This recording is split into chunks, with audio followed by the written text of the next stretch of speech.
A vitória do Grêmio contra o Flamengo, ela teve vários pontos interessantes. A primeira de todas é que, para um torcedor gremista, o alívio que ele tá em sair de um fantasma, por quê?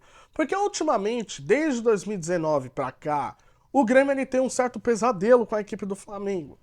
E se a gente pegar o gráfico de desempenho e pegar as estatísticas, o Flamengo ele consegue atuar melhor em Porto Alegre do que no Maracanã. Apesar do 5-0 emblemático, histórico na Libertadores, no Maracanã que foi feito, a gente viu que a atuação do Flamengo ali na arena do Grêmio, em Porto Alegre, foi muito melhor do que a atuação no Maracanã. Porque no segundo tempo o Flamengo conseguiu construir ao natural, mas dentro da casa do Grêmio, desde o primeiro minuto, dominando, com mais posse, com mais finalização, é algo completamente fora da curva. Então, de lá pra cá, o torcedor do Grêmio tem verdadeiros pesadelos com o Flamengo. E você ganhar de virada, da maneira como foi, mostrando mais vontade, mesmo não tendo a mesma qualidade de time, mas você conseguindo na superação, na força, é uma vitória que faz com que o torcedor tenha um alívio muito grande, esteja orgulhoso da atuação do seu time.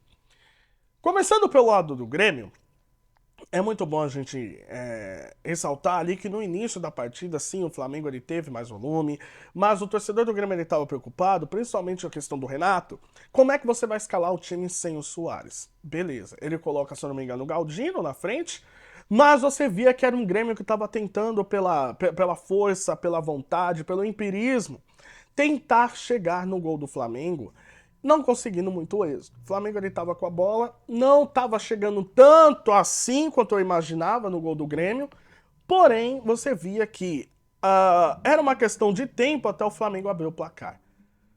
E aí o Grêmio ele escala três zagueiros, se eu não me engano foi Bruno Alves, Kahneman e Jeromel. E aí tem um asterisco em relação ao Kahneman. O Kahneman sempre numa partida decisiva ele pode fazer uma falta com que deixe-o fora do próximo jogo, foi como aconteceu. Mas você via que o Flamengo, se forçasse um pouco, ele abriria o placar. E foi isso que aconteceu. Por mais que ele conseguiu durar 15 minutos ali de pressão, por exemplo, do Flamengo, o Grêmio conseguiu suportar, o Grêmio na base da força, como foi conseguindo chegar, com vários cruzamentos, jogada pelos lados, não conseguindo chegar muito pelo meio, até pela falta da figura do Suárez, que ele sai muito da área para poder tabelar, para poder encontrar vários jogadores ali em melhor situação.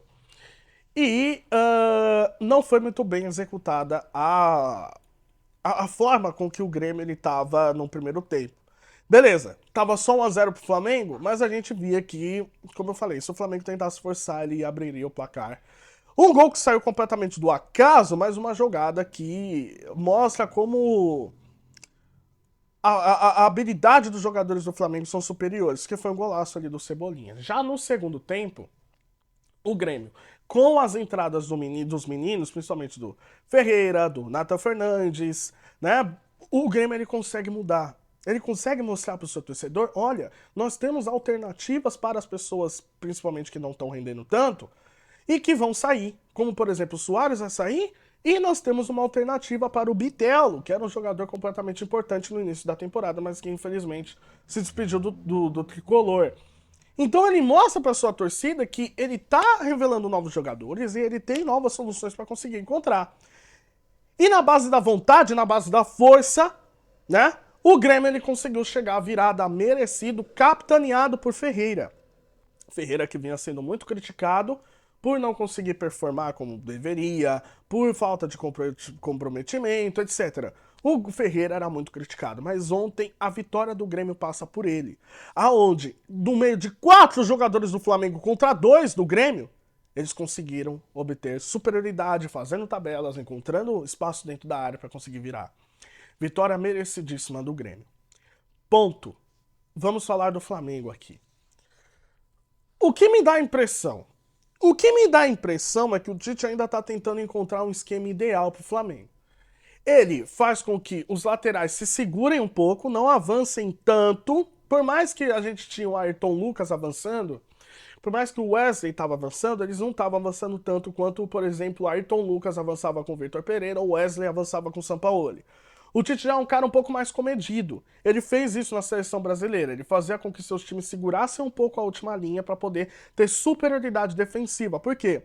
Porque a cabeça do Tite, ele começa a arrumar os seus times pelas defesas. Então ele quer um sistema defensivo muito forte para depois escalando para o resto e o time conseguir ganhar superioridade, conseguir ter muito volume de jogo e sofrer menos. Então o Tite ele continua apostando na trinca de volantes, Thiago Maia, Pulgar e Gerson, só que o Gerson, como volante, atuando ali como segundo volante, ele não funciona mais, tá?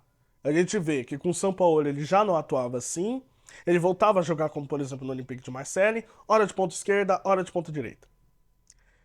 O Gerson não consegue mais ter aquele vigor físico como 2019 ele tinha. Então, alguma alteração precisa ser feita. Qual que é a alteração que precisou ser feita? Botar o Everton Ribeiro no banco. Porque o Everton Ribeiro não consegue mais ter aquelas atuações que ele tinha antes. Só que é um Flamengo que, ali com o Everton Cebolinha, ele teve um pouco mais de profundidade, não tanto quanto o Bruno Henrique, mas ele conseguiu fazer algumas jogadas, ele conseguiu criar alguns dribles interessantes, inclusive ele abre o placar. O Pedro saindo um pouco da área para conseguir fazer o pivô, mas apesar do Flamengo ele ter um pouco a bola, ele ainda apresenta a mesma lentidão, ele não tá no seu vigor físico bom, e a defesa ela apresenta problemas ainda, chegando muito atrasado, dando bote errado, etc. Mas, mesmo assim, o Flamengo conseguiu fazer um bom primeiro tempo. Né? Até o torcedor do Grêmio já esperava isso, que o Flamengo ele fosse superior, teve mais posse, etc. Só que no segundo tempo, qual foi a sensação? Depois que entrou o Bruno Henrique e ele conseguiu fazer algumas jogadas erradas, principalmente no meio-campo, dando a oportunidade para os jogadores do Grêmio recuperarem a bola, inclusive fazerem um gol, ali com o Ferreira, principalmente, você vê que era um Flamengo que tocava muito de lado, pouca objetividade, passes mais lentos ainda e tomando bote muito rápido. O que leva à conclusão de alguns torcedores do Flamengo. O Flamengo perdeu porque quis. O Flamengo perdeu porque foi soberbo, porque teve salto alto, etc e tal. Eu evito um pouco só colocar na conta do Flamengo, porque eu prefiro dividir um pouco. O Grêmio ele teve suas vantagens também. O Grêmio ele mostrou mais vontade. Agora, se a gente se basear pelos torcedores do Flamengo, por jornalistas também, que o Flamengo ele teve má vontade para conseguir acabar com o jogo ali na arena do Grêmio, então precisa ser revisto alguns jogadores do Flamengo. Porque, de fato, no segundo tempo ficou o quarteto histórico. Quinteto, vai?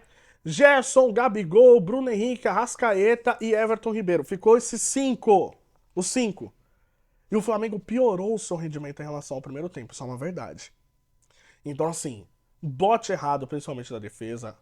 O Bruno Henrique errando muito passe, o Gabigol contribuindo muito pouco, o Everton Ribeiro não conseguindo performar, o Arrascaeta não foi bem, até foi bem no primeiro tempo, mas no segundo tempo piorou. A gente vê que era um Flamengo que achava que ia ganhar a qualquer hora. E isso é uma verdade, tá? Juntando que nós tivemos um Grêmio que teve muita vontade. Então, o que que eu vejo que o Tite vai precisar fazer? Vai precisar barrar alguns medalhões. E merecem.